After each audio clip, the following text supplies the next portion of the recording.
ఉచితంగా మందులు కూడా మనం ఇస్తున్నాం. ఇంకా యువ పేరుతో నిరుద్యోగ యువతకి సాఫ్ట్వేర్ ట్రైనింగ్లు ఇచ్చి ఉద్యోగాలు కల్పిస్తున్నాం. జలధార పేరుతో ప్రభుత్వం తాగునీరు అందించబోతే మనం వాటర్ ట్యాంకర్ల ద్వారా తాగునీరు అందిస్తున్నాం.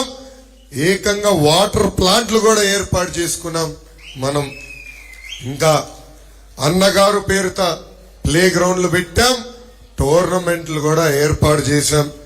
దివ్యాంగులకి ట్రైసైకిల్స్, రజక సోదరులకి ఇస్త్రీ బండ్లు, స్వర్ణకారులకి ఏకంగా ఒక సంక్షేమ సంఘం ఏర్పాటు చేశాం. పురోహితులకి, పాస్టర్లకి, ఇమాములకి పండగ వస్తే బట్టలు కూడా పెట్టిన పార్టీ మన తెలుగుదేశం పార్టీ. ఈ ప్రభుత్వం కనీసం గుంటలు పూడ్చపోతే ఆ గుండెలు కూడా పూడ్చిన పార్టీ తెలుగుదేశం పార్టీ.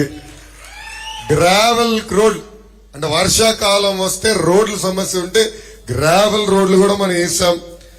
ఇంకా నాయ బ్రాహ్మణులకి సలూన్ చైర్లు, కిట్లు, కార్మికులకి వెండింగ్ మెషిన్లు, కోవిడ్ వచ్చినప్పుడు కూడా వైద్య సహాయం ఆనాడు మనం అందజేశాం.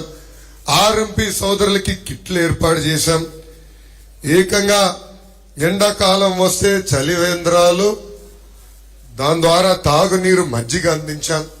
ఇంకా మా దళిత సోదరుల ఇంట్లో పెళ్లింటే తాలి బొట్టు కూడా అందజేస్తుంది మన పార్టీ తెలుగుదేశం పార్టీ. ఇంకా మా చేనేత సోదరులకి రత్నాలు, ఇప్పుడు ఏకంగా వీవరశాల ఒకటి మంగళగిరి పట్టణంలో ఏర్పాటు చేశాం. వచ్చే నెలలో కూడా అది ప్రారంభించబోతున్నాం అని ఈ సభాముఖంగా మీ అందరికీ నేను తెలియజేస్తున్నా. మీరందరూ ఒక్కసారి ఆలోచించండి. ఓటమి చెందిన ఏనాడు నేను బాధపడలేదు. ప్రజలు నాకు పరీక్ష పెట్టారు అనుకున్నా. చాలా మంది నన్ను ఎగతాళి చేశారు, పర్వాలేదన్నా.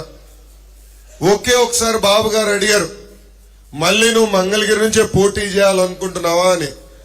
అప్పుడు బాబు గారికి నేను చెప్పింది ఒకటే, మంగళగిరి ప్రజలు నాలో కసి పెంచారు, ఆ కసితో మంగళగిరి ప్రజల కోసం నేను పనిచేస్తానని చెప్పా. గత 4 సంవత్సరాలు 9 నెలలుగా వైకాపా ప్రభుత్వం మన మంగళగిరికి చేసింది ఏంటని ఒక్కసారి మిమ్మల్ని అందరిని ఆలోచించమంటున్నా. ఒక మాటలో చెప్పాలంటే ఈ ప్రభుత్వం మనకు చేసింది గుండు సున్నా. 2 సార్లు వైకాపా పార్టీని మీరు ఆశీర్వదించారు, దీవించారు. అలాంటిది మంగళగిరి అభివృద్ధి ఎలా ఉండాలా, సంక్షేమ పనులు ఎలా ఉండాలా, కానీ ఇప్పుడు ఏకంగా ఎమ్మెల్యే గారే పారిపోయే పరిస్థితి మన నియోజకవర్గానికి వచ్చింది. ఒక పక్కన కార్పొరేషన్ ఎన్నికలు జరగలేదు, ఇంకో పక్కన ఎమ్మెల్యే గారు లేరు. ఇంకా మంగళగిరి పరిస్థితి ఎలా ఉందో ఒక్కసారి మంగళగిరి ప్రజలందరూ ఆలోచించాల. ఎమ్మెల్యే గారు రాజీనామా చేసిన తర్వాత మీడియా మిత్రులతో మాట్లాడుతూ ఆయనే ఒప్పుకున్నాడు, మా ముఖ్యమంత్రి మంగళగిరి ప్రజల్ని మోసం చేశాడని. ఆనాడు మంగళగిరికి జగన్ గారు వచ్చి ఏకంగా ఆల రామకృష్ణారెడ్డి గారిని గెలిపించండి, మంత్రిగా నేను చేస్తానని హామీ ఇచ్చి మాట తప్పారు.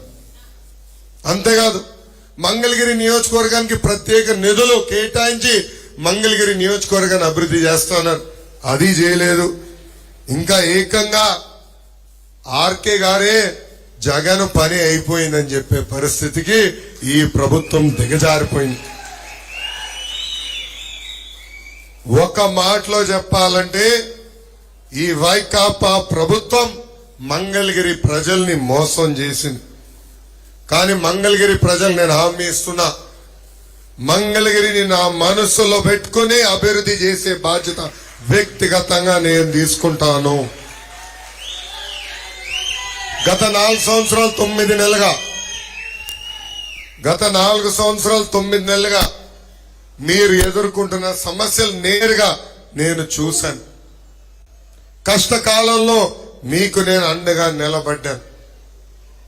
మంగళగిరి నియోజకవర్గానికి ఒక మాస్టర్ ప్లాన్ కూడా వేదిక మీద పెద్దలతో కలిసి మేము రూపొందించాం. మొదటిది మంగళగిరి నియోజకవర్గంలో ఉన్న నిరుపేద కుటుంబాలకి ఇల్లు కట్టించి అందజేసే బాధ్యత నేను తీసుకుంటాను.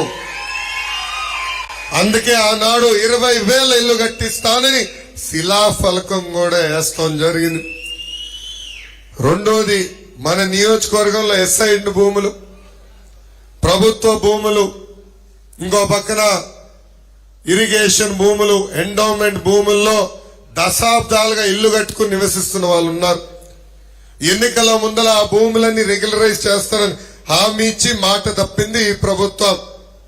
వాళ్ళు కూడా పిలిపిస్తున్నా, ఇక్కడ పసుపు జెండా ఎగరేయండి. మన ప్రభుత్వ అధికారంలోకి వచ్చిన మొదటి 2 సంవత్సరాలు అది రెగ్యులరైజ్ చేసే బాధ్యత మేము తీసుకుంటాం.